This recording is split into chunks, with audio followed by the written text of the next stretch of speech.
Ok, ya. Lo que vamos a ver hoy día entonces es... espérame un cachito. ¿Cómo entiendo el divorcio? Ahí sí, ya. Sí. La Ya, quinta es sobre... no, sí, vamos a hacer un repaso de la clase, ¿ya? Bien, partimos. Repaso de la clase anterior ahí para que nos vayamos ubicando.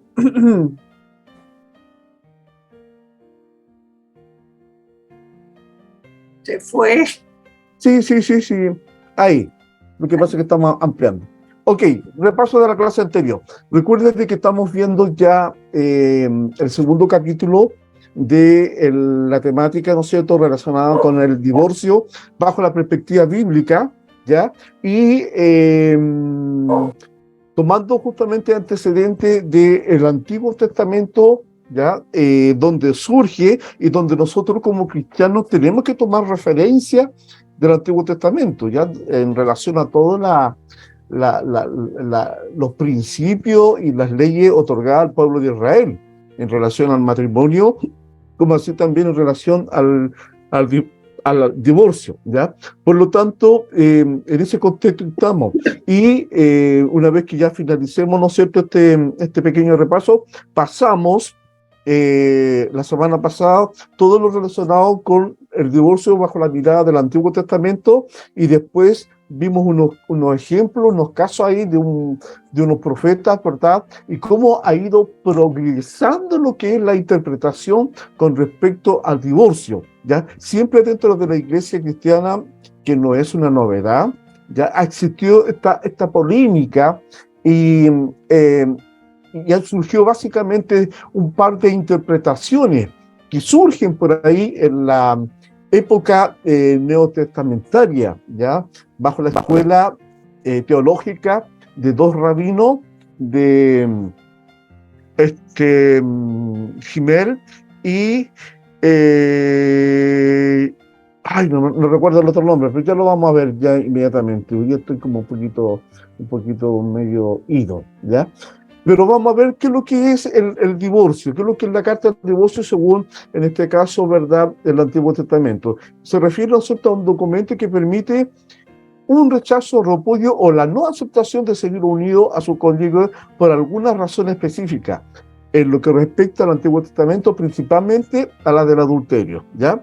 Moisés habla de un hombre que despide a su mujer dándole carta de divorcio por haberle hallado en ella alguna cosa de índole indecente, según lo que dice Deuteronomio 24, ¿ya? Después vimos el caso de Abraham en el Antiguo Testamento, ¿ya? El padre de la fe se casa con Sara y luego, por insistencia de ella misma, dada su condición de esterilidad, también se pide, ¿verdad?, que se case con Agar para poder tener un hijo por medio de ella. La expresión de dar por mujer implica un matrimonio legítimo con su sierva y no solo concubinato, ¿ya? Por lo menos en ese tiempo, en la era patriarcal, había una permisividad, ¿ya? Según lo que dice Génesis capítulo 16, del 3 al 4. Esta costumbre de tomar una sierva como segunda esposa cuando la primera era estéril está documentada justamente en inscripciones de la época y también corroborada a través de descubrimientos de excavaciones arqueológicas. Pero el final, el meollo es que es lamentablemente un triste resultado de abandonar el plan divino porque no es la voluntad perfecta de Dios. También vimos un caso muy fuertísimo, ¿eh? El del profeta Oseas, donde le exige, le manda, ¿verdad?, a casarse con una mujer no de buena reputación, por así decirlo. Este profeta fue enviado por Dios a casarse nada más que nada menos con una ramera, una mujer fornicaria. Eso está registrado ahí en Oseas capítulo 1, 2 y 3. Obediente, o sea, se casó y por medio de ella tuvo 3 hijos. Luego ella lo abandonó y le fue infiel más encima. Después Jehová le mandó: ve, ama a una mujer, aunque adúltera, como el amor de Jehová con los hijos de Israel, los cuales miran a Dios ajeno. En el fondo, la enseñanza que nos deja esta imposición, este mandato que le da a Oseas de parte de Dios, es para que él pueda entender que de la misma manera que a él le dolió, ¿verdad? Y no estuvo conforme justamente con contraer una mujer no de reputación, a Dios también le dolió en su corazón con respecto a su pueblo amado de Israel, que era una tónica, era ya lamentablemente una tendencia que siempre Israel estaba cometiendo pecado de idolatría. Por lo tanto, ahí se ve justamente un caso de infidelidad. Y esa es la idea de poder enseñarle a Oseas cómo en este caso Dios ha sabido perdonar, pero también se ha lastimado su corazón producto de esta infidelidad del pueblo de Israel, ¿ya? Y por eso que dice: la compré entonces para mí y le dije: tú serás mía, no fornicarás ni tomarás otro varón, lo mismo haré yo contigo, ¿ya? De la misma manera Dios perdonó, reconcilió y desposó para sí a su pueblo y volvió a establecer su pacto con ella, ¿ya? Es una enseñanza hermosísima, fuerte, pero tremenda con respecto al amor perdonador, en este caso, de Dios, ¿ya? Aquí están. Y después nos saltamos, ¿no es cierto?, a la escuela de Giliel y de Shammai, que eran 2 escuelas teológicas de 2 rabinos, ya con respecto justamente a la interpretación que se le debía dar al divorcio. Estamos hablando ya de la época neotestamentaria, y es muy importante porque justamente son estas 2 escuelas las que se instalan en Israel con respecto a la interpretación relacionada con el divorcio. Así pues, el rabino Giliel toma una postura, por así decirlo, muy liberal, y permitía que el divorcio por casi cualquier motivo o razón, mientras que el rabino Shammai, todo lo contrario, toma una posición más estricta, más conservadora, y solo permitía el divorcio por un pecado sexual. Shammai adopta esta postura o esta posición, ¿no es cierto?, reconociendo de que el adulterio ya no se estaba castigando con la muerte en aquellos tiempos, y que quería contrarrestar las muchas injusticias cometidas en contra de las mujeres, ¿ya? Y que eso era real. Muchas mujeres murieron bajo falsas acusaciones, ¿ya? Y que eran repudiadas por pretextos triviales, frecuentemente con el motivo escondido de cambiarla por una esposa más joven y atractiva o por otros intereses. Y ya ahí terminamos ya un poco la introducción, ¿verdad?, el repaso con respecto a la clase anterior, y nos vamos ahora a Jesús y el divorcio, justamente en la época ya neotestamentaria, el contexto histórico en el cual habló Cristo en relación al divorcio, que es uno de los aspectos que vamos a ver, analizar, y también la relación al divorcio bajo el Evangelio de Mateo. ¿Qué es lo que nos dice Mateo? A la verdad, amados hermanos, que todos los evangelios sinópticos hacen referencia, pero bajo miradas de cómo está escrito en los evangelios sinópticos. Usted sabe que cada evangelio, Mateo, está dirigido a un tipo de persona en especial, en este caso a Israel, Marco, ¿verdad?, a los romanos, Lucas a los gentiles, y así sucesivamente. Por lo tanto, cada uno de los evangelios sinópticos tiene una mirada, por así decirlo, un poquito diversa, pero no en su esencia. No es que cada evangelio tenga una interpretación diferente la una de la otra, no, sino que más que nada está apuntada a la interpretación dependiendo a qué cultura o a qué tipo de persona está dirigido cada evangelio, ¿ok? Así que ahí vamos a ver justamente estos contextos. Ahora, quiero que vayamos también un poquito hacia atrás para recordarles lo siguiente, que Dios revela su voluntad de manera progresiva, ¿ya?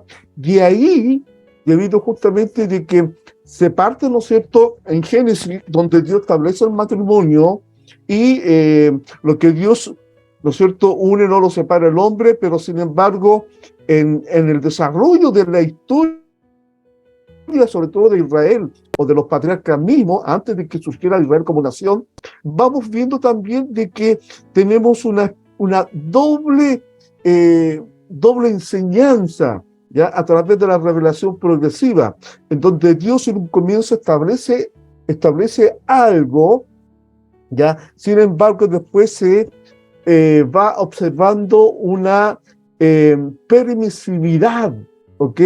O una cierta flexibilidad con respecto al divorcio, ¿ya? Y es eso lo que yo quiero aclarar hoy día, de que todos los pasajes bíblicos se entienden mejor dentro de este esquema, lo que les decía, la revelación progresiva. Dios va revelando a la humanidad de manera gradual, poco a poco y paulatinamente y de manera cada vez más completa, lo que es su voluntad activa con respecto a su plan perfecto, tanto para el matrimonio y su voluntad pasiva con respecto a la posibilidad del divorcio. La cadena de revelación progresiva podría representarse así, de esta manera.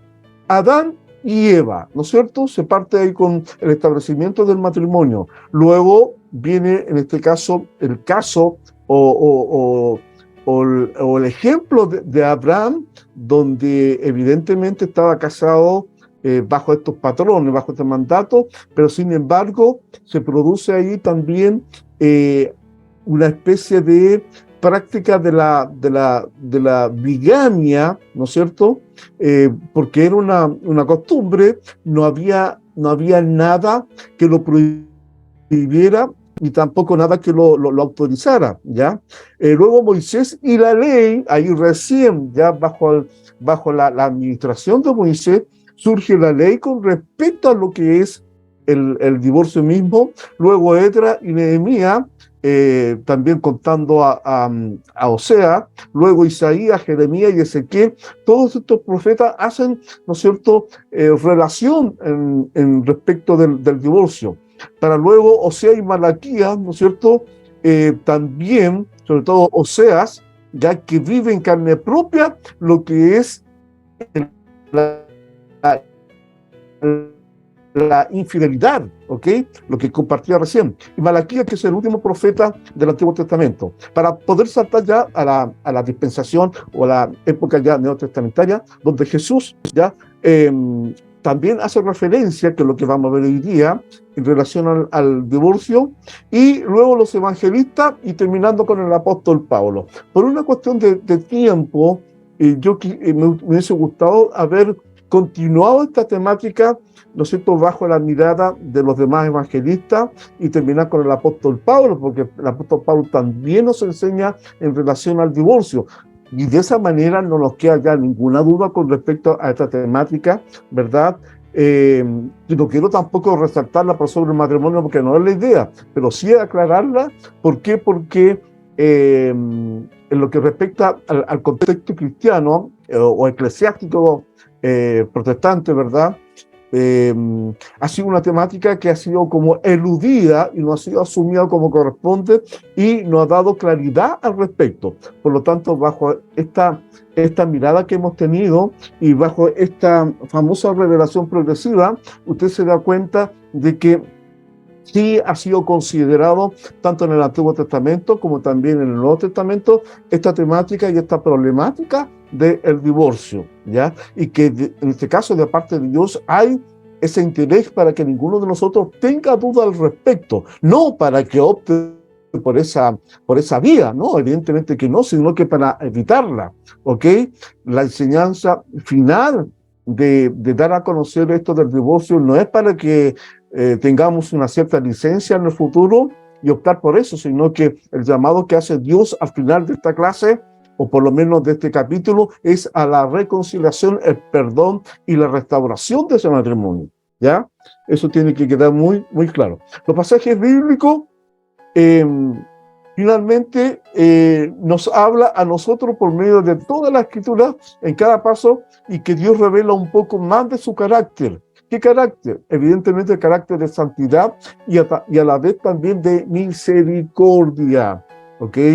También revela más de su plan para la humanidad, la perfección y a la vez la redención. Ahora bien, la Escritura ya está completa y nadie debe presumir que pueda añadir algo más a la palabra de Dios, pero podemos confiar en que por medio del Espíritu Santo el Señor nos va a iluminar en cada una de estas situaciones para que sepamos cómo vamos a aplicar tanto su mandamiento explícito como también los principios fundamentales que no ha confiado en este caso la Biblia. De aquí ya entramos en este caso a Jesús y el divorcio bajo el contexto histórico. Cuando Cristo realizó su ministerio público, recuerden, parte a los 30 años, una vez que es desligado de su responsabilidad con respecto a la mantención de su madre y de su casa, ya da inicio a su ministerio. Cuando él comienza su ministerio público, quien gobernaba en el ámbito político bajo el gobierno de monarquía era Herodes Antipa, ¿ya? Que era un gobernante edomita sobre Galilea al norte de Samaria y sobre Perea al lado oriente del río de Jordán. Ahora, recientemente el rey Herodes Antipa se había divorciado, ya que hay un ejemplo histórico y por eso lo estoy citando, se había divorciado de su esposa legítima, la hija del rey Areta, para poder casarse con Herodías, ¿ya? Ahora, para casarse con él, Herodías se había también separado y presumiblemente divorciada de Herodes Felipe, quien era el hermano de Herodes Antipa, ¿ok? ¿Por qué doy a conocer este contexto histórico? Ya, porque aquí entra, en este caso, el último profeta, ¿no es cierto?, Juan el Bautista, el profeta de aquel entonces, que estaba encargado de entregar la palabra de Dios a Israel de aquellos tiempos de Jesús, ya había sido decapitado justamente por predicar de manera abierta en contra de esta nueva unión, ¿no es cierto? Ese hecho histórico aparece ahí en Mateo capítulo 14, del 3 al 12, también en el Evangelio de Marcos y en el de Lucas. Ahora, Mateo y Marcos, estos dos evangelios nos van a informar que fue precisamente en esta región de Perea, bajo la jurisdicción de Herodes Antipa, donde los fariseos vinieron a probar a Jesús en relación al tema del divorcio, ¿ya? Este evento está registrado ahí en Mateo 19, versículo 1, y Marcos capítulo 10, versículo 1. Veamos lo que dice Mateo 19, versículo 1. Jesús enseña sobre el divorcio. Aconteció entonces que cuando Jesús terminó estas palabras, ¿cuáles palabras? La parábola de los dos deudores, que en este caso era anterior a este evento. Se alejó de Galilea y fue a las regiones de Judea al otro lado del río del Jordán, ¿ya? Ahora, aquí vamos a ver justamente tres situaciones polémicas que surgen de este relato evangelístico, ¿ya? Por tanto, Jesús se enfrentó a esta situación del divorcio en medio de varios contextos históricos que debemos tener en cuenta o en consideración. Primero, la disputa entre los seguidores de Gamaliel, recuerde, el rabino, ¿no es cierto?, de la escuela teológica, en donde interpretaba justamente la escritura y era más tolerante, por así decirlo, con respecto al divorcio, y también la disputa con Shammai, que era el otro rabino o la otra escuela teológica, en donde este rabino tenía una posición mucho más estricta, ¿ya?, con respecto a la interpretación del divorcio. Segundo, la diferencia entre las leyes y las costumbres de la cultura judía y también la de los romanos con su influencia griega. Ya lo vamos a analizar el porqué. Tercero, otra situación polémica, el reciente segundo matrimonio entre Herodes Antipa y Herodías, quienes se habían divorciado de sus primeros cónyuges y estaban dispuestos a ejecutar a cualquiera que los criticara o se opusieran a esta unión. Y eso lo plasmaron justamente en la vida del profeta Juan el Bautista, ¿ya? Fue justamente porque Juan el Bautista, dentro de su diversidad de mensaje, estaba esto en donde le encaraba el pecado al rey Herodes, ¿ya? Ya la historia todos la sabemos. Cuando los fariseos tentaron a Jesús, atención con este concepto, ¿ya? Aquí no fue ninguna solicitud de consejo, de orientación, de recomendación, no, fue una intencionalidad, una mala intencionalidad, ¿ya? O una doble intencionalidad de parte de los fariseos, ¿no es cierto? Un grupo de religiosos que predominaba la religión judía de aquellos tiempos, ¿ya? Tentaron a Jesús, lo hicieron muy conscientes de las consecuencias que éstas iban a producir. ¿Por qué? Primeramente esperaban que Jesús tomara partido y se identificara con una de las dos posiciones predominantes, ¿ya? Uno con la liberal, la postura liberal, ¿no es cierto?, del rabino Giliel, o la más estricta o conservadora del rabino Shammai, ¿ya? Tercero, ¿verdad? Esto podría dividir, ¿ya?, a los seguidores de Jesús, según lo que dijera Jesús, podría causar una división en sus discípulos, dependiendo de sus afinidades con una o con otra de estas dos interpretaciones o escuelas teológicas. En segundo lugar, esto buscaban los fariseos producir una controversia en medio de los judíos palestinos, también entre los judíos griegos y los oyentes gentiles, y tal vez desalentar o desacreditar a los judíos piadosos de seguir al Mesías, ¿no es cierto?, Jesucristo. Tercero, finalmente trataban de forzar a Jesús a que dijera algo en contra del rey Herodes y en contra de Herodías, ¿verdad?, que eran los gobernantes de aquel entonces, queriendo así que Cristo terminara su carrera igual que Juan el Bautista, ya el profeta de Dios, o sea, muerto o asesinado antes de tiempo. Ahora vamos a ver el contexto, perdón, el contexto de los pasajes del divorcio en el Evangelio de Mateo, que es el que más vamos, en este caso, a analizar, y por un asunto de tiempo, ya dije anteriormente, no podemos hacerlo con Lucas, con, en este caso, Marcos, y al final con las cartas epistolares del apóstol Pablo. Ahora, hay un número de aspectos que vale la pena notar con respecto al contexto del pasaje sobre el matrimonio, del divorcio, el Evangelio de Mateo. Primero, Mateo menciona el asunto del divorcio dos veces. Primero en Mateo capítulo 5, 31 a 32, y luego en Mateo 19, 3 hasta el 12. Este esquema de mencionar doblemente una enseñanza es típica del evangelista Mateo, y no tan solamente de él, sino que también en el desarrollo del Antiguo Testamento han habido justamente dobles enseñanzas, pero que no se contradicen entre sí, sino que es para, en este caso, dar a conocer lo que dijeron delante, la revelación progresiva, ¿ya?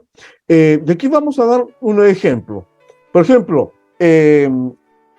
otro ejemplo que se ve en relación a esta doble enseñanza, ¿ya?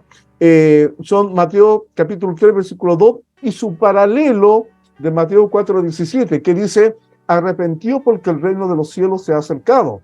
Mateo 3, 10, y su paralelo 7, 19, que dice, todo árbol que nos da buen fruto es cortado y echado al fuego. Mateo 5, 29 al 30, y su paralelo Mateo 18, 8, 9, que dice, si tu ojo, tu mano, tu pie te es ocasión de caer, sácalo y córtalo, ¿ya? Por lo tanto, este era un estilo, ¿ya?, o una modalidad de la doble enseñanza sobre el divorcio. Sigue este mismo patrón en el caso de Mateo. El esquema de la enseñanza doble son aspectos ya vistos, como decía, en el Antiguo Testamento. No es que existiera otra interpretación, sino que son dobles enseñanzas que se van compartiendo en relación a diferentes doctrinas. Vamos a ver el esquema de las enseñanzas dobles. Ya mencionamos en relación al divorcio, ya mencionamos que Mateo hace referencia al asunto del divorcio dos veces, primero en Mateo 5 y luego en Mateo 19. Este esquema de mencionar doblemente una enseñanza, como decíamos, es típica y característica del evangelista Mateo. Veamos Mateo 5:31, ¿qué es lo que dice? También fue dicho, cualquiera que repudia a su mujer, dele carta de divorcio. Sin embargo, amados hermanos, en el versículo 32 de este mismo capítulo de Mateo 5, ¿ya? Pero yo os digo que el que repudia a su mujer, a no ser por causa de fornicación, hace que ella adultere, y el que se casa con la repudiada comete adulterio, ¿ya? Haciendo referencia a las palabras de Jesús, ¿ok? Vamos a ver cuán importante es lo que está diciendo Jesús en este versículo 32, cuando él dice, pero yo os digo. Esa oración tiene un significado tremendo. Cabe recordar que ya en los versículos 27 al 30, Jesús enseñaba ya las consecuencias de este pecado del adulterio, ¿ya? Vamos a ver qué significa el término o el concepto fornicación. La palabra traducida al español de fornicación, ¿ya? Que aparece ahí en Mateo 5:32 y en Mateo 19:9, requiere una especial atención para que podamos entender el trasfondo de esto. En griego aparece la palabra porneia, ¿ya? Para saber exactamente qué significa, necesitamos consultar los léxicos o diccionarios de origen griego. Ahora, de acuerdo con dos, en este caso, escritores, Liddell y Scott, porneia significa prostitución, fornicación y falta de castidad. Moulton y Milligan, que son dos escritores también que hacen referencia a esto del divorcio, comentan que porneia era un término poco utilizado en el griego clásico y que significaba originalmente prostitución o fornicación. Después, posteriormente, se usó en el lenguaje popular, que es el griego koiné, refiriéndose a aquellas relaciones sexuales prohibidas de manera general. Ahora, Arndt y Gingrich, otros dos comentaristas en relación al divorcio, definen lo siguiente, que porneia significa prostitución, falta de castidad y cualquier clase de relación sexual prohibida. Esas son, en este caso, las definiciones del concepto fornicación para que vayamos entendiendo, en este caso, las palabras que emite Jesús con respecto al divorcio. Los fariseos y Jesús siguen su discusión, haciendo referencia a la ley de Moisés y en especial al Deuteronomio 24:1-4, que ya lo hemos analizado anteriormente en las clases anteriores. Y es curioso que Marcos 10 y Mateo 19 presentan las palabras de Jesús y los fariseos en un orden opuesto. O sea, en Mateo los fariseos preguntan lo siguiente: ¿por qué, pues, mandó Moisés el divorcio? Esa es la pregunta malintencionada, ¿no es cierto?, que le hacen a Jesús o los fariseos. ¿Qué es lo que le responde Jesús? Moisés os permitió, ¿ok? Aquí hay un aspecto de permisividad de parte de Dios, ¿ok? Moisés no mandó, ¿ya?, a que le diera carta de divorcio, sino que permitió, ¿ya? Esa es lo que Jesús le responde. Sin embargo, Marcos nos presenta lo contrario. Es Jesús quien pregunta, ¿ya?, ¿qué os mandó Moisés? ¿Ya? A lo cual los fariseos responden: Moisés permitió. Cabe destacar que esto no debemos interpretarlo, ¿verdad?, como una contradicción, porque la escritura, ya, aunque esté escrita con grandes diferencias de tiempo, de espacio-tiempo, ya no se contradice. Más bien nos puede indicar que Jesús enseñó sobre el adulterio y el divorcio en varias ocasiones, y que cada evangelista escogió el incidente o la parte del incidente en relación a esta disputa interpretativa de los fariseos con Jesús, ¿ya?, que mejor le encajaba con el enfoque, en este caso, del Señor. Vamos a la cita del libro de Deuteronomio, donde surge justamente esta polémica. En ambos casos, la secuencia de preguntas y respuestas lleva al lector a recordar que Moisés no mandó el divorcio, ¿ok? Por muy instrumento que era de Dios, ¿verdad?, que Dios le entrega ahí en las tablas de la ley, por algo llevan su nombre, las tablas de la ley o las tablas de Moisés, ¿ya? Pero Moisés no manda el divorcio, ¿ya? Solamente lo permitió. Y eso tiene mucha lógica, ¿ya? ¿Por qué? Porque después lo argumenta cuando dice, ¿por qué causa? Por la dureza de vuestro corazón, ¿ya? Por lo tanto, Moisés lo permitió y luego mandó ciertas restricciones. Ambos evangelistas atacan la premisa de los fariseos, ¿ok? Y establecen que el divorcio no es la voluntad activa de Dios, o no es una opción normal y viable para un matrimonio, ¿ok? Eso es lo más importante con respecto justamente a lo que dicen los evangelistas. ¿Por qué causa entonces se produce esto? Por la dureza de vuestro corazón. Moisés os permitió repudiar a vuestras mujeres. En el griego, esclerocardia significa literalmente corazón duro, ¿ya? Cardia significa, recuerden, del cardio, corazón, ¿ya? Y el significado literal es justamente por causa, ¿no es cierto?, o por la dureza de vuestro corazón, o por tener un corazón duro. Por eso hay una permisividad ahí.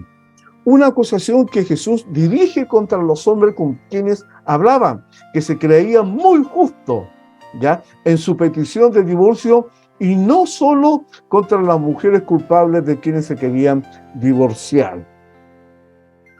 Continuamos con la cita de Deuteronomio, ¿ya? Este contraste entre mandar y permitir introduce claramente el concepto de las dos voluntades de Dios. Y aquí entramos en un terreno que es muy necesario que podamos estar claros. Primero, su voluntad activa. ¿Qué es lo que se establece acá? ¿Ya? La famosa voluntad activa, que ya lo hemos analizado en las clases anteriores, también llamada voluntad directa, o también llamada la primera voluntad.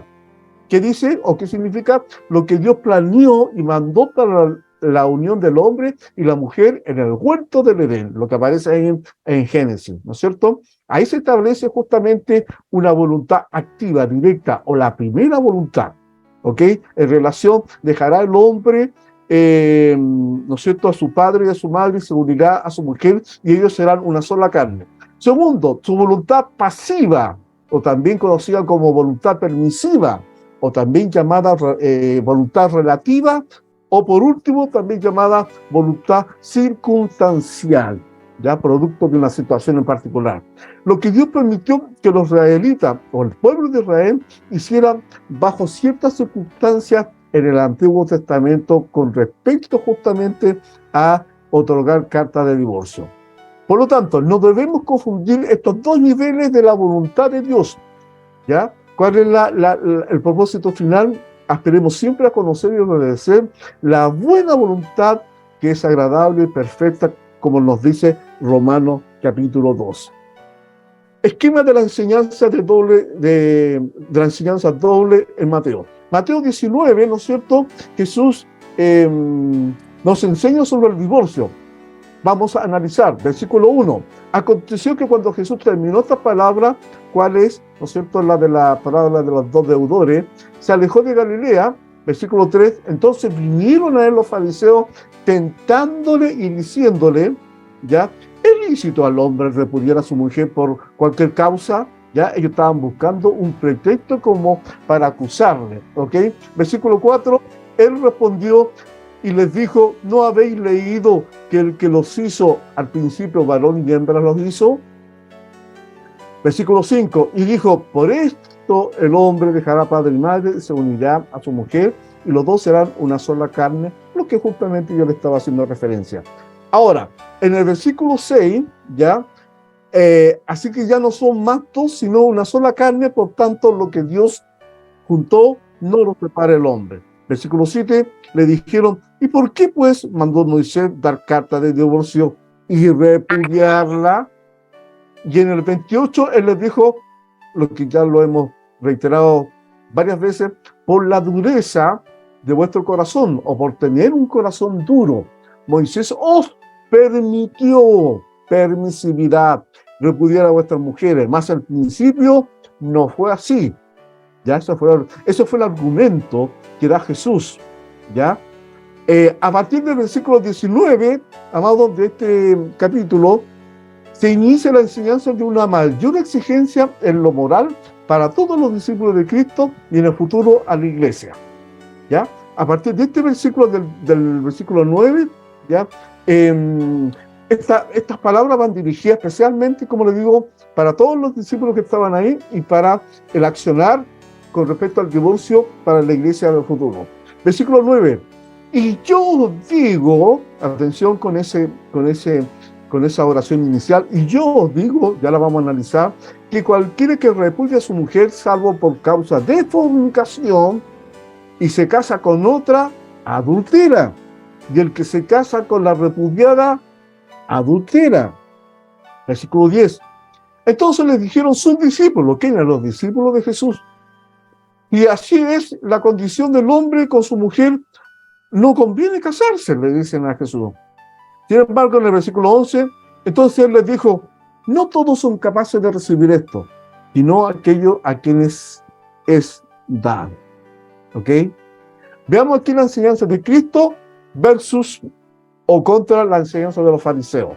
Mateo 5, del 31 al 32, es la tercera de 6 antítesis. ¿Ya? La palabra antítesis, recuerde, lo contrario, ¿ya? Lo adverso. Estas son las siguientes: el asesinato, el adulterio, el divorcio, los juramentos, la venganza, el amor al prójimo, etc. Y están en Mateo 5, 21, 48. Cada una de estas antítesis, ¿ya? Inicia con las palabras oísteis que fue dicho, seguido de una cita del Antiguo Testamento, que se había vuelto ya un refrán popular. Luego Jesús dice, pero yo os digo, ¿qué significa esto, amado? De que cita el Antiguo Testamento diciendo, oíste que en el Antiguo Testamento, ¿no es cierto?, fue dicho lo siguiente. Pero sin embargo Jesús dice, pero yo os digo, y ahí marca, amados, una gran diferencia, ¿ya? Diciendo en otras palabras, ya que en este caso los argumentos del Antiguo Testamento cumplen un ciclo, por eso que hablamos de la revelación progresiva, ¿ok? No es que se te esté contradiciendo, eso ya lo aclaramos ya. Oíste que fue dicho en el Antiguo Testamento, ¿verdad? Tal cosa, que tiene la carta de divorcio. Sin embargo, la palabra de Jesús cuando dice, pero yo os digo, refleja en este caso otra enseñanza moral mucho más exigente, ¿ya? De mucho más alto valor. Y, ¿verdad? Y dice y expresa la enseñanza más alta que sus discípulos han de obedecer, como así también la futura iglesia. En realidad, aún en el Antiguo Testamento, bien interpretado, refleja el espíritu de la enseñanza de Cristo. De igual forma, debemos entender que la enseñanza de Cristo con respecto al matrimonio y al divorcio está en antítesis contra la interpretación que los fariseos le daban al Antiguo Testamento. ¿Ok? ¿Qué significa antítesis? Que están en contra. Sin embargo, no es necesario creer o pensar que esta enseñanza de Cristo en relación sobre el tema del divorcio vaya en contra del Antiguo Testamento, ¿ya? No pensemos que, Jesús dijo, no penséis que he venido para abrogar la ley, o sea, para deshacerla, ¿ya? Para dejarla nula. ¿Cuál ley? La ley de Moisés. O también la ley o las palabras de los profetas con respecto a esta temática del divorcio. No he venido para abrogar, dice Jesús, la ley, ¿ya? O la escritura del Antiguo Testamento, sino que para cumplirla. Es más que cumplirla, él eleva el nivel de exigencia con respecto a cuál debe ser, ¿no es cierto?, para aquellos discípulos y para la iglesia, la postura de lo que dice Jesús en relación al divorcio. Porque de cierto os digo que hasta que pasen el cielo y la tierra, ni una jota ni una tilde pasará de la ley hasta que todo esto se haya cumplido, ¿ya? Todo eso está reflejado en Mateo y en Lucas, respectivamente. Esta última frase de Cristo fue registrada por Lucas inmediatamente antes del pasaje sobre el divorcio, lo cual da peso a la afirmación de compatibilidad esencial entre los dos testamentos, Antiguo y Nuevo Testamento, aún en el asunto del matrimonio, divorcio y el nuevo matrimonio.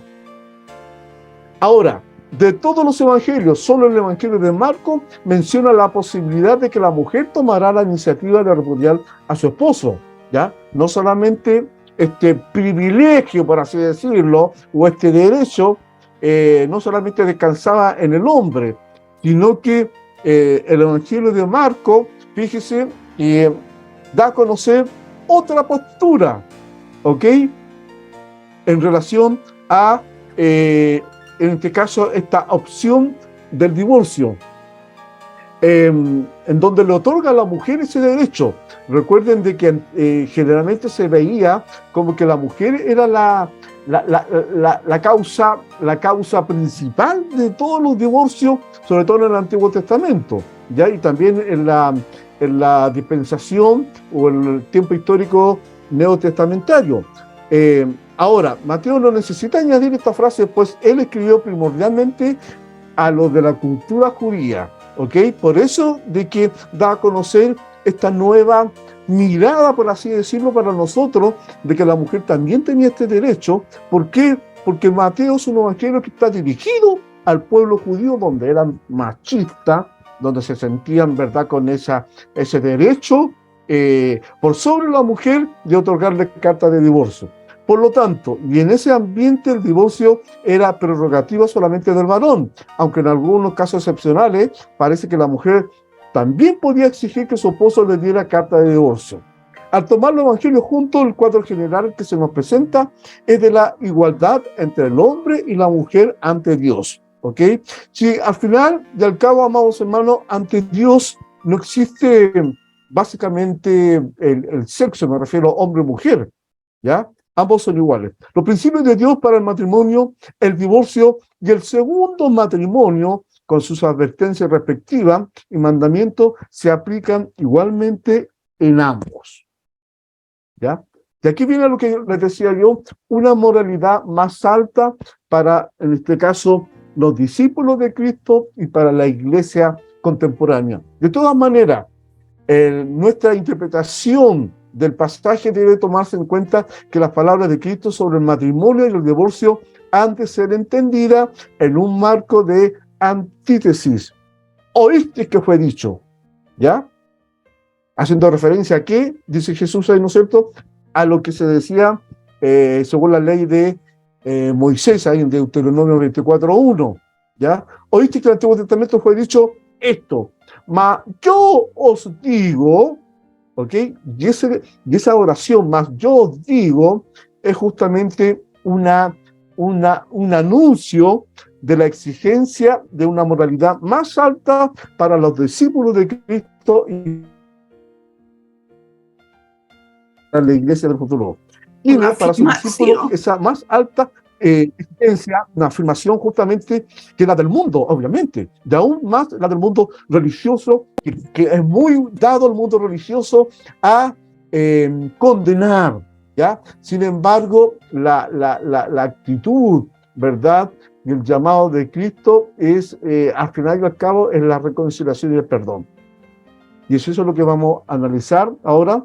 Mateo coloca el pasaje del divorcio en medio de una serie de enseñanzas de Jesús sobre el perdón y la reconciliación, ¿ya? Ahora, la parábola de la oveja perdida que aparece, ¿no es cierto?, en Mateo 18:10 hasta el 11, muestra al pastor dejando las 99 para ir en busca, ¿no es cierto?, de esa una, la que se había extraviado. Ahora, en los siguientes versículos 18 de Mateo 18, 15 y 20, Jesús detalla los pasos a seguir para buscar una reconciliación con el hermano que peca contra ti.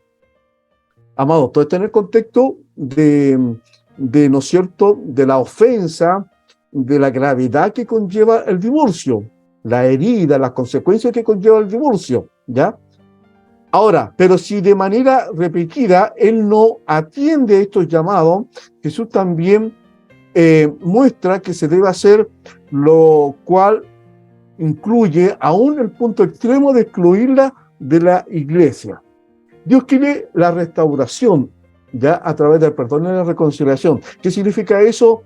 Que hay que tratar todo lo humanamente posible de no llegar al divorcio, ya, sino que buscar el perdón y la reconciliación entre ambos antes de llegar a tomar una posible, ¿no es cierto?, opción del divorcio. Dios quiere la restauración para esa pareja, pero da indicaciones sobre qué hacer debido a qué, a la a la dureza del corazón o al corazón duro. A veces ambos están tan heridos o una de las partes está tan herida y está tan duro en su corazón por diferentes circunstancias, ya, que no da lugar a este perdón y a esta reconciliación. ¿Ok? Luego Jesús dice, si dos de vosotros se pusieran de acuerdo en la tierra acerca de cualquier cosa que pidieran, les será hecho por mi Padre que está en los cielos, ¿no es cierto? En relación a la reconciliación, ¿ya? Esta promesa tiene un especial significado cuando es considerada o la consideramos como parte del contexto de la enseñanza del Señor Jesús sobre el matrimonio y el divorcio. Finalmente, la parábola de los dos deudores, ¿ya? Esta parábola que se antepone en este caso cuando Jesús habla del divorcio ahí en Mateo, está inmediatamente antes de nuestro pasaje, el que estamos analizando, ¿no es cierto? El deudor quiso juzgar, lo que dice la parábola, ¿no es cierto?, en el capítulo 17, la parábola del deudor. El deudor quiso juzgar a su consiervo aplicándole todo el peso de la ley en vez de perdonarle. Pero sin embargo, Jesús quiere que sus discípulos se perdonen y se reconcilien, ¿ya? Aquí está dando todo un argumento para no llegar justamente a la toma de la decisión final de ir por la vía del divorcio, sino que por la vía del perdón y de la reconciliación. Y que acepten al pecador arrepentido. Aquí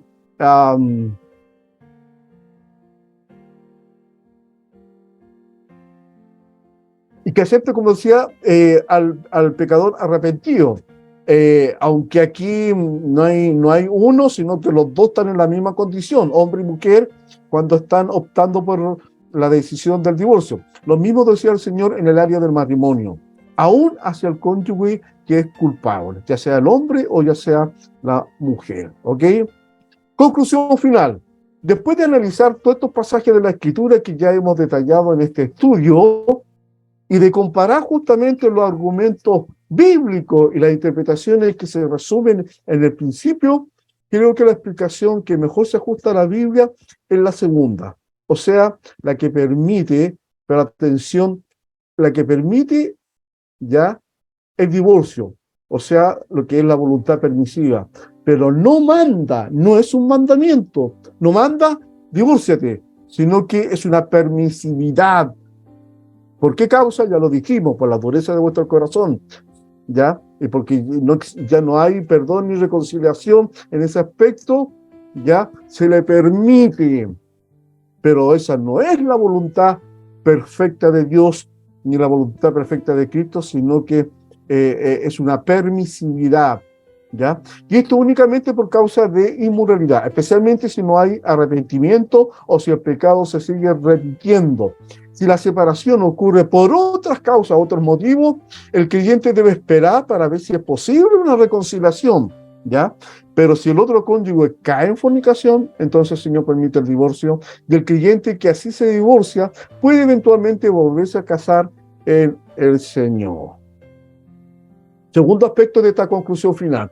En segundo lugar, están los que permiten que el cónyuge inocente se divorcie de su pareja si ha habido fornicación o una inmoralidad sexual en general, ¿no es cierto? Como dice Deuteronomio 24, de por medio. Para algunos, la deserción prolongada y definitiva por parte de un cónyuge, deserción significa el irse, el abandonar esa unión conyugal del matrimonio, ¿ya?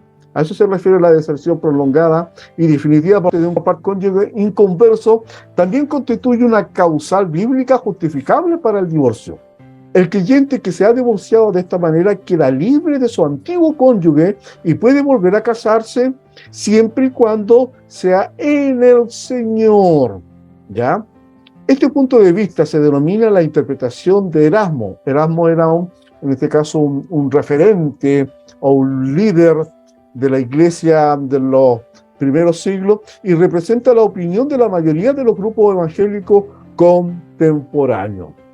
En esta interpretación, el divorcio es visto como una concesión divina a la humanidad debido a nuestra dureza de corazón y nuestra condición pecaminosa. Pero la voluntad perfecta de Dios es que el matrimonio sea indisoluble, que no, ¿no es cierto?, que no se separen, eso es lo que está diciendo, y que sea indisoluble, o sea, que sea de por vida.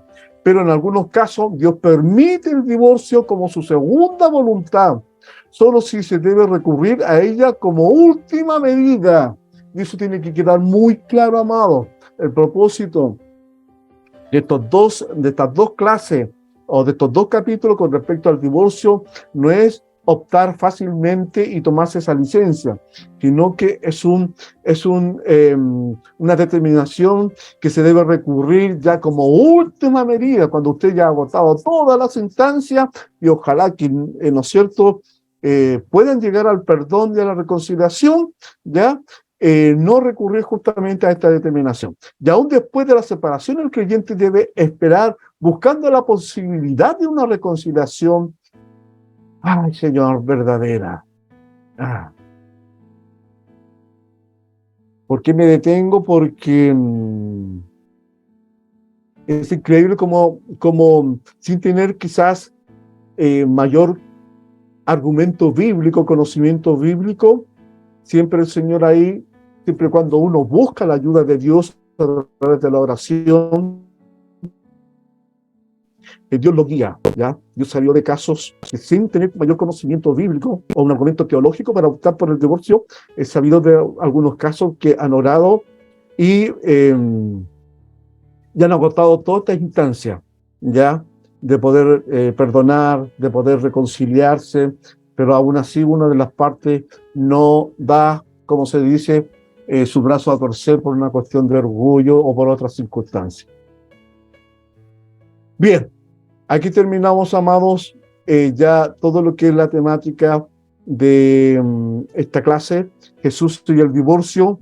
Fui súper rapidito, pero justamente para que podamos analizar un poquito más en relación a este tema y ya cerrar este capítulo con respecto a el divorcio visto desde la perspectiva bíblica del Antiguo Testamento, con diferentes argumentos bíblicos, partiendo, ¿no es cierto?, de Deuteronomio 24, por qué se otorga en este caso la carta de divorcio, hasta justamente los tiempos de neotestamentario, donde Jesús, ¿verdad?, viene a reforzar lo que es el vínculo del matrimonio y viene en este caso a darnos a todos nosotros, a los discípulos del Señor y a la iglesia contemporánea ahora, una exigencia mucho más alta, una moralidad mucho más alta con respecto, ¿verdad?, a la importancia del matrimonio. ¿Ok? Quiero, antes de que vayamos a analizar y recibir opiniones o comentarios, quiero poder introducirle a lo que viene ya la clase número 6, o bueno, la siguiente clase. Vamos a abordar lo que es el concubinato o la unión libre, ¿ya? Relacionado justamente con esta temática que también, aparte del divorcio, es otra situación que tiene la iglesia del Señor con respecto a sus miembros, donde hay no pocos, pero un número que sinceramente se desconoce. Quizás no es lo importante, es la cantidad de cuántos están en esta condición de concubinato o de unión libre, o me refiero a convivir, ¿no es cierto?, en pareja sin haberse casado. Eso es en otras palabras, ¿ya? ¿Por qué? Porque hay muchos de estos miembros o cristianos que llegan en esa condición, o uno de ellos llega en esa condición y por diferentes circunstancias no han obtenido su divorcio o la legalización de esta, ¿verdad? O por desconocimiento, en fin, por todas esas circunstancias, y eso es lo que vamos a ir abordando en este caso la próxima clase, en la definición de concubinato, evidentemente con bases bíblicas del Antiguo Testamento, del Nuevo Testamento, de la actualidad, lo que dicen las leyes en relación a la unión libre o a la convivencia en pareja, pero también, y evidentemente lo más importante, en el contexto cristiano, ¿ya? ¿Ok? Vamos a ver conceptos claves y preguntas como la siguiente. Según la Biblia, ¿cómo se llama cuando una pareja viven juntos sin estar casados? Estoy hablando en el contexto cristiano, en el contexto eclesiástico, ¿ok? No quiero que me responda, son preguntas retóricas. Esto es lo que vamos a abordar ya la próxima clase. Número 2, ¿qué es la unión libre? Número 3, ¿qué es el concubinato? ¿Ok? Bajo la mirada, evidentemente, de las Escrituras. Número 4, ¿es lícito la condición del concubinato? Número 5, ¿qué es una concubina? Para poder entender el concepto de concubinato, vamos a definir también qué es lo que es una concubina. Y por último, ¿cómo se llama el pecado de vivir en unión libre? ¿Ok? Eso es lo que vamos a ver ya, amados hermanos, la próxima clase.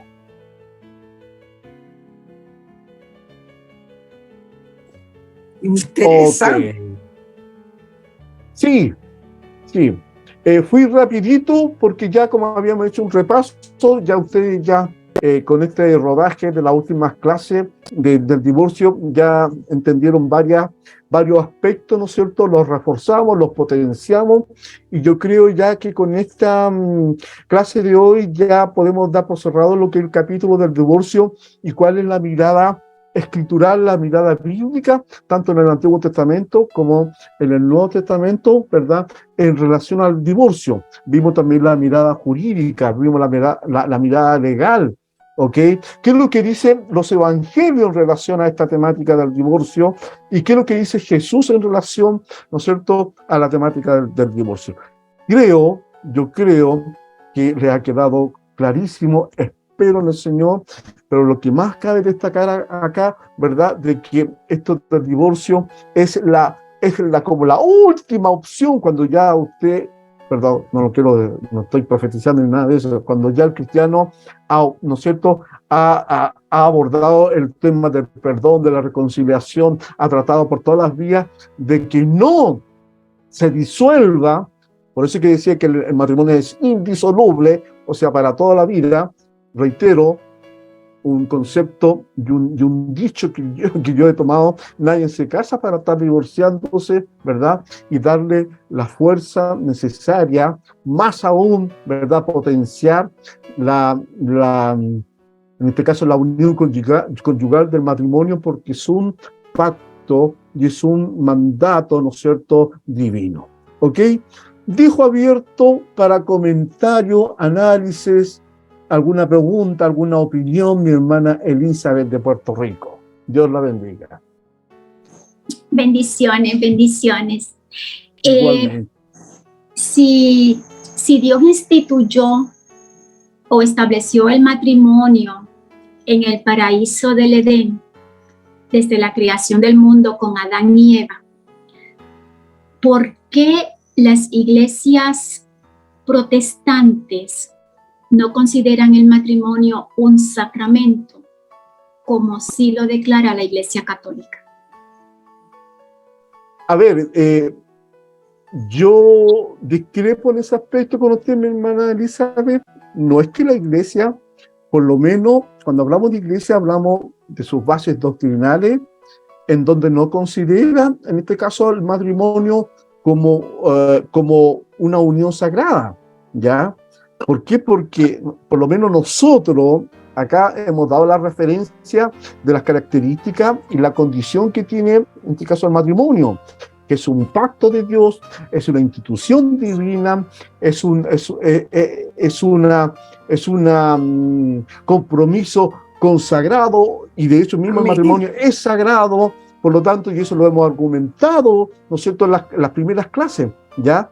Ahora, si no existe quizás por así decirlo, un criterio o un pronunciamiento, esa es la palabra, un pronunciamiento Amén. real y bíblico, como lo establece la Escritura, yo creo que de ciertos líderes, porque yo no creo que sea toda la iglesia, de ciertos líderes omiten ya esta condición del matrimonio es por desconocimiento, por ignorancia de la Escritura.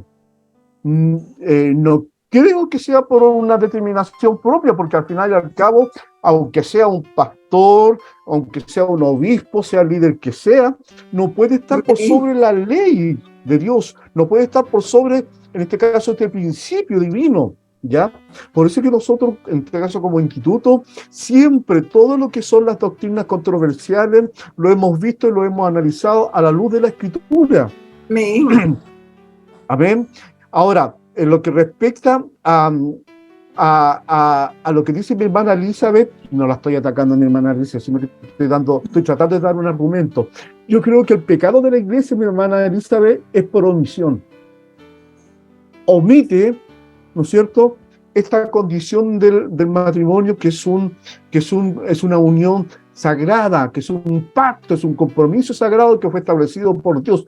No es una institución humana, ¿ya? Es una institución de Dios. Por lo tanto, si hay líderes o hay, en este caso, una lectura en relación a que, y que se hace esta comparación con la Iglesia Católica, ¿ya? Es por omisión o por desconocimiento. Porque no puede ser de otra manera. O sea, no puede la Iglesia pronunciarse al respecto, como le digo, o un líder, o una iglesia, o una denominación determinada, o un movimiento eclesiástico determinado, ¿ya? Como desacreditar o no reconocer el estatus del matrimonio como una institución sagrada, ¿ya? Esa sería mi respuesta, mi hermana Elizabeth, ¿ya? Por lo tanto, yo creo que ese sería como el pecado de la iglesia, la omisión, omitir o no potenciar o no destacar justamente que el matrimonio es una institución sagrada, consagrada, instituida por Dios. No sé si le satisface este argumento, mi hermana Elizabeth, o queda con la duda. En el sentido de que dicen pues que solamente hay dos sacramentos, el bautismo y la Santa Cena, pero no consideran el matrimonio como un sacramento. Pero esa doctrina, ¿de dónde? ¿Se hace referencia a la Iglesia Católica o a la protestante? A la protestante. Ah, ya, la protestante. No es el único sacramento. El matrimonio, ¿qué es lo que es un sacramento? ¿Alguien me puede decir qué es lo que es un sacramento? No, viene de sagrado. Exactamente. En este caso es ya sea una ceremonia o un acto sagrado o consagrado, dedicado a Dios o instituido por Dios, como es la Santa Cena. Por algo se llama Santa Cena, porque ¿no es cierto? Es una ceremonia, ya es un acto, ¿verdad? De consagración, ¿verdad? Y de comunión entre Dios y su iglesia. ¿Ok? Lo mismo que el bautismo, ¿no es cierto? ¿Ya? Y el matrimonio es exactamente lo mismo, ¿ya? Así que yo creo que es eso, mi hermana Elizabeth, ¿ya? El asunto es que la Iglesia Católica lo tiene incorporado quizás en su, no sé, en su rezo, algo así, ¿ya? En la interpretación podría ser.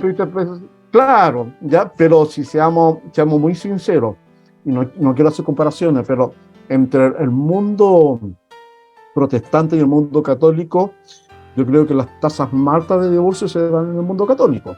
Por lo tanto, ahí no hay como una, por así decirlo, una férrea creencia de luchar por el matrimonio. Ya hoy día, no sé, la mayoría se casa por la Iglesia Católica, dependiendo de la nación. Aquí Chile todavía es una nación, la religión oficial es el catolicismo, y la gran mayoría se casa por la Iglesia Católica, ¿ya? No así evidentemente los evangélicos, los protestantes, ¿ok? Pero me atrevo a decir de que hay más en este caso, más obediencia, mayor temor justamente en guardar el matrimonio en la iglesia evangélica protestante que en la iglesia católica. Amén. ¿Ya? Y eso se ve solamente en la estadística, ¿ya? Por lo tanto, creo que, reitero, el problema de la iglesia protestante o evangélica es haber omitido, pero aún en las charlas previas o las consejerías matrimoniales se le da el énfasis de lo sagrado que es el matrimonio. Amén. ¿Ya? ¿Ya? Ahora, si hay un líder que no lo practica, que no hace difusión de esto, es responsabilidad personal, pero la escritura, por así decirlo, lo establecen, y así la gran mayoría de las iglesias protestantes en el mundo así lo comprenden y lo entienden. Amén. La palabra está clara. Amén. Amén. Amén, mi hermana Elizabeth. Sí, pastor, gracias, sí, gracias. Ok. Mi pastor Jorge Rocha, usted tiene la mano levantada. Aquí vamos a escuchar a un líder. ¿Ya? Bueno, la razón principal por la cual el matrimonio no es considerado como sacramento, solamente por dos razones. Primero, una porque no fue instituido por Cristo, no así la Santa Cena y el bautismo. Y lo otro, porque el matrimonio no conlleva un acto salvífico. Entonces, en lo que es Santa Cena y bautismo están considerados por la Iglesia como sacramentos, pero el matrimonio no tiene la connotación de sacramento en el sentido salvífico, porque tiene la connotación de formar familia, de cuidar hijos, de cuidado y respeto mutuo de los cónyuges. Por eso que la Iglesia Católica, y yo me atrevo a decir la Iglesia Cristiana en general, no considera el matrimonio como un sacramento. Sí se le da un énfasis de importancia, porque sí lo tiene, eso no se puede negar, pero principalmente la teología habla un poco de eso, de que solamente dos sacramentos, bautismo y Santa Cena. Ese sería como lo que yo entiendo de lo que he leído frente a este tema. Gracias, pastor, por aclararnos justamente esa postura. ¿Ya? Bueno, ahí viene a reforzar mi hermana Elizabeth la duda que usted tenía. No sé si hay alguien más que quiera hacer un comentario, hacer una pregunta. Ya, si no hay pregunta, por favor, necesito comentario. ¿Qué tal le ha parecido este ciclo hasta el día de hoy? Ya a partir de la próxima clase ya estamos terminando definitivamente ya con esa temática que también es muy controversial y no crea que es fácil, ¿ya? Yo doy gracias al Señor, lo digo humildemente, que Él me ha dado esa gracia para poder compartir con usted, no tan solamente en esta oportunidad, sino que en otras oportunidades, tocar estos temas que son muy complejos, muy delicados, que no es fácil hacerlo, pero el Señor creo que nos ha dado la gracia para poder compartirlo de una forma que pueda ser receptiva y pueda ser comprensiva, que se entienda, ¿no es cierto?, bajo la mirada escritural, ¿ya? No de una manera quizás tan liviana. Por lo tanto, vamos a tocar en la próxima clase el tema de la convivencia justamente sin haber estado casado legalmente, ¿no es cierto? Lo vamos a abordar, y también con el mismo espíritu, un espíritu de misericordia, nada de condenatorio al respecto, ya por los diferentes argumentos que se puedan dar. ¿Cuál es mi lema? El lema es que la próxima clase, cuando analicemos la temática de la convivencia, y que va muy unido al concubinato, que va muy unido a la unión libre, ¿ya? Podamos justamente aclarar también y traer sanidad a la iglesia, esa es la idea, y sanidad al creyente. Hay muchos creyentes, me refiero en el contexto global, mundial, ¿ya?, de que llegaron a Cristo bajo esas condiciones, ¿no es cierto? Y por desconocimiento, porque no es un tema, reitero, fácil de abordar en la iglesia, ¿ya?, y de tocarla, ¿ya?, porque puede herir susceptibilidades, ¿ya? El hermano se puede, o la hermana se puede sentir herida, enojada, se puede sentir como identificada, así como que todos los ojos la están... No, por eso yo acá lo que más enfatizo es separar, apartar, ¿no es cierto?, el espíritu condenatorio, porque no es la idea eso. La idea de esta temática, que la vamos a abordar la próxima semana, es con un espíritu justamente de restauración, ¿ok? Y de regularizar esa situación ante el Señor. Y eso es lo primordial. ¿Por qué si la iglesia no lo hace, si el liderazgo no lo hace, si el pastorado no lo hace, está actuando con un espíritu de permisividad, de pecado? ¿Me entiendes?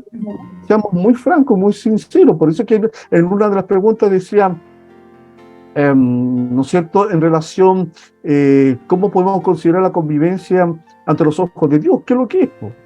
Y en estricto rigor es lo que es, pues, en una condición de pecado. Por lo tanto, podemos cerrar los ojos y hacernos, perdónenme, aquí en Chile ocupamos un término, hacernos los tontos o los desentendidos con respecto a esto. No, tenemos que abordarlo en madurez, ¿no es cierto?, como iglesia, y ayudar a aquellas parejas que están en esa situación para que regularicen su situación, ¿verdad? Y se quiten esa mochila de encima y estén en óptimas condiciones o en las mejores condiciones ante los ojos de Dios, ¿ok?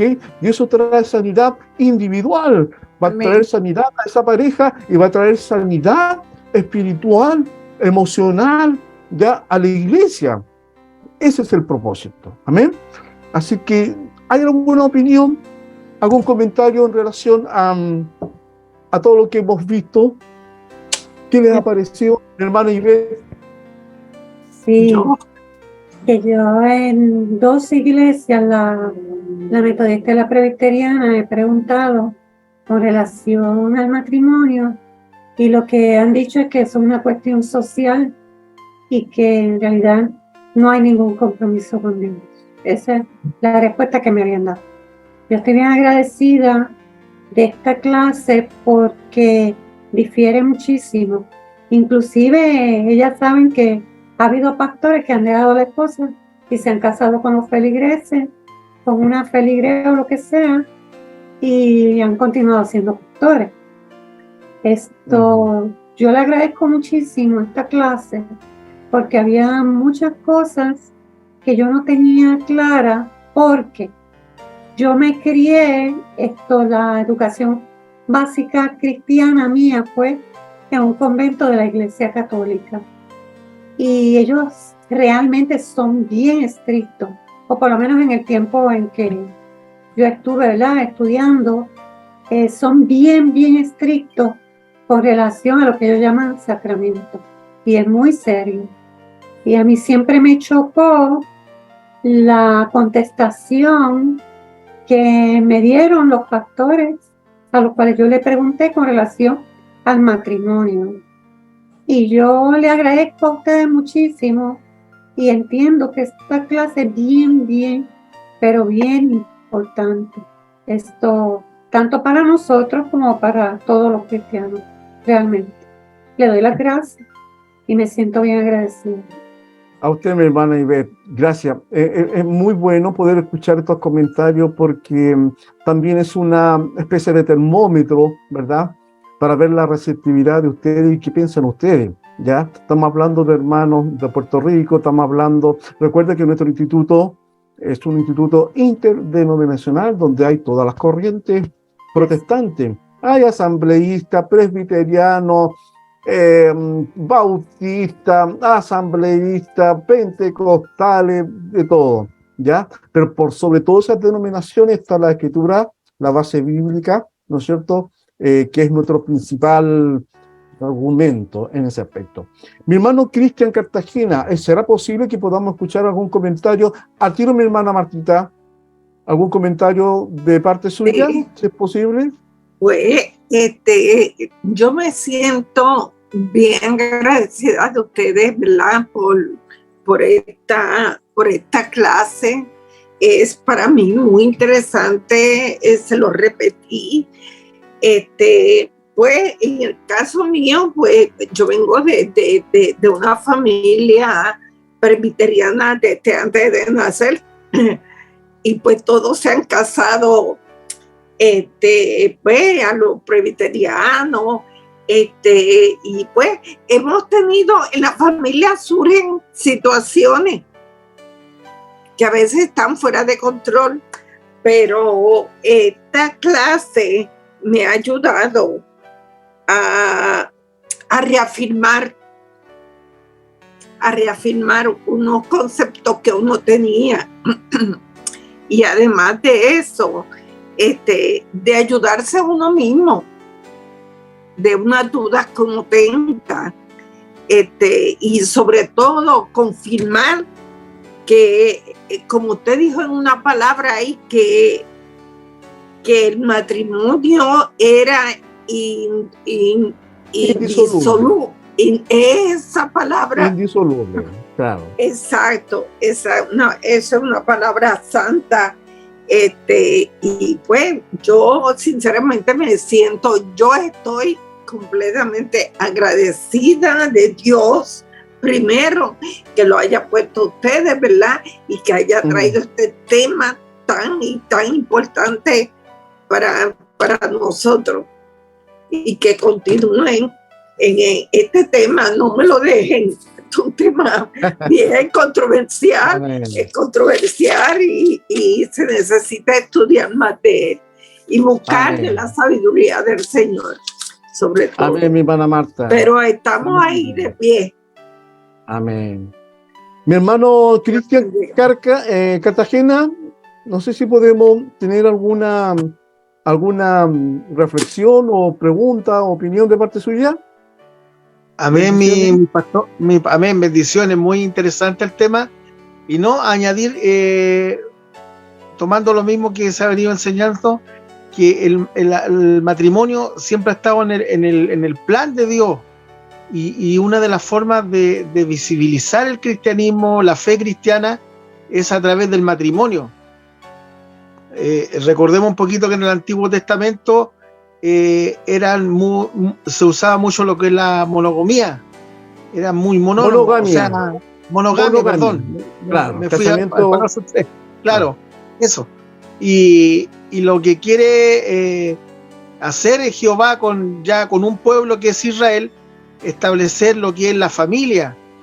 De ahí en adelante en el plan de Dios siempre ha estado el matrimonio, y vemos que hoy día se ha perdido eso en relación a el mundo no se establece por los parámetros de Dios, y vemos las consecuencias de esta sociedad donde no está fortalecido lo que es la familia, ¿cierto? Y qué importante tomar esto con la seriedad que le corresponde, con la importancia que tiene, de que si queremos tener mejores iglesias y de una u otra manera marcar una diferencia hoy día, es a través del matrimonio. Y no con la liviandad que lamentablemente se da en esta sociedad donde prácticamente no cree que la familia se establece como una familia o dentro del matrimonio. Así que me parece muy buena estas clases, mi pastor, mis hermanos, y agradecer a Dios por poder aprender de esto también y tomar como un recordatorio para nosotros como iglesia, mi pastor. Amén. Amén. Sí. Sí, otro de los síntomas que yo he visto es el asunto del matrimonio, que lamentablemente, bueno, la iglesia del Señor es una sola a nivel mundial, ¿no es cierto? Pero dependiendo de donde nosotros vivimos geográficamente, hemos tenido graves problemas de cultura, ¿ya? En donde la cultura se ha instalado en la iglesia. Cuando hablamos de cultura, estamos hablando de costumbre, de idiosincrasia, ¿no es cierto?, de estilos o modas o formas de vida de una sociedad, ¿ya? Y la iglesia o los miembros de la iglesia no ha considerado esto, y se ha dado lo que se llama una aculturación, donde la cultura del mundo, ¿verdad?, viene como, por así decirlo, a tratar de imponerse sobre lo que es la iglesia, y en eso tenemos que tener mucho cuidado, ¿ya? Mi pastor José Miguel, Con usted finalizamos. Un pensamiento, reflexión, un aporte, y nos pide la bendición, por favor, para despedir esta clase. Bien, bien, ¿qué puedo decir si ya está todo dicho, como dicen por ahí? La verdad es que sí es un tema muy, muy importante. A mí me ha tocado tocarlo en muchas iglesias y bueno, en la iglesia donde estamos participando igual es importante tocar estos temas, a pesar que muchas congregaciones todavía el tema teológico familiar es un tabú. Se tiene miedo a tocar, incluso muchas veces como ética en los jóvenes, los pastores tienen temor todavía a tocar estos temas. Piensan que los jóvenes se van a arrancar o que familias se van a arrancar de las iglesias cuando se tocan estos temas. Y es por eso lo que decía nuestro hermano Cristian, que justamente no están fundamentadas las iglesias y están en decadencia las iglesias cristianas por lo mismo, porque hay temas éticos que debieran tocarse y lamentablemente los pastores no se atreven. No se atreven, no sé si será por miedo, por desconocimiento, no sé, pero en la iglesia, hablemos de la iglesia universal, como digo yo, la iglesia cristiana, está en una fuerte decadencia en este tema teológico familiar, porque como decía la hermana Martita, es un tema controversial, pero yo pienso que los pastores debemos y tenemos la obligación de plantear este tema dentro de la iglesia, dejar de ser que es un tabú y plantearlo a todo nivel, plantearlo a nivel de matrimonio, a nivel de jóvenes, de adolescentes, incluso para irlos preparando para que sepan cómo se compone una familia. Amén. Así que, bueno, yo puedo decir que para mí y bueno, los hermanos de todas las congregaciones que estamos participando en esto, es bueno, es muy bueno, es importante y tenemos que llevarlo a la práctica, que es lo más importante, llevarlo a la práctica y para poder volver, ¿no es cierto?, a ser como era la iglesia primitiva.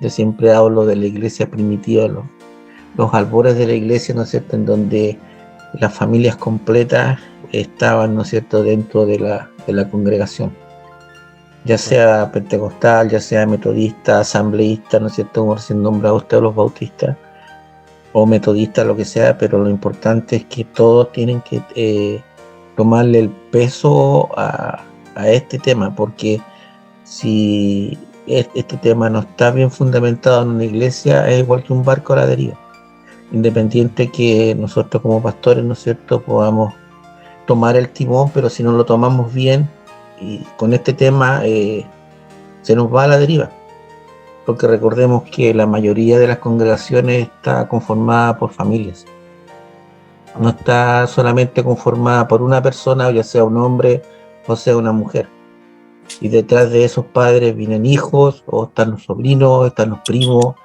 Si no se cimenta bien esto, no va a poder llevarse la iglesia, como digo, no se está cimentando. Y está ocurriendo, estamos, como recién decía también nuestro hermano Cristian, estamos recibiendo muchas cosas foráneas, estamos con esto del internet, están recibiendo muchas cosas dentro de la iglesia que tampoco están haciendo de buen aporte. Eso sería lo que podría yo decir. El tema es interesante, como les digo, me hubiese gustado que hubiésemos habido mucho más hermanos y muchos más pastores participando en este tema, porque es un tema muy, pero muy interesante. Pero bueno, a veces por razones laborales o por razones de enfermedad no se puede participar, pero igual sabemos que dentro del grupo de WhatsApp, ¿no es cierto?, se envían los enlaces para YouTube o bien, ¿no es cierto?, las PPT. Así que eso, y demos gracias por Gracias, esto mi pastor. que estuvimos hoy día. Amante Dios y Padre Celestial, queremos agradecerte, Señor, por este momento que hemos tenido de compartir, Señor, la enseñanza que tú nos das a través de nuestro pastor y cimentar, Señor, en nuestras mentes y en nuestro corazón, Señor, para poder ayudar y hacer crecer a nuestras congregaciones. Y ahora, Señor, te damos las gracias y te pedimos la bendición de lo alto, la bendición del Padre, la bendición del Hijo y del Espíritu Santo que recaiga sobre todos nosotros. En el nombre de Cristo Jesús. Amén. Dios les bendiga mucho. Ahí Amén. ocupe su cámara, despídese de sus hermanos y nos estamos viendo la próxima semana en este mismo canal y a esta misma hora, dijo el Este Chavo del mismo. 8. Bendiciones. Bendiciones, un Nos estamos viendo, abrazo. cuídense.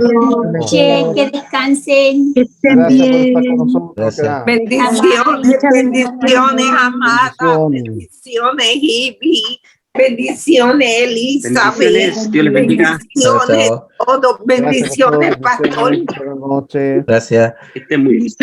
Gracias. Quiero darle las gracias, Dios pastor, les por bendiga. estar orando por mi hija. Bye bye. Bye bye. Bendiciones. Bendiciones. Estamos. Nos vemos. Cuídense.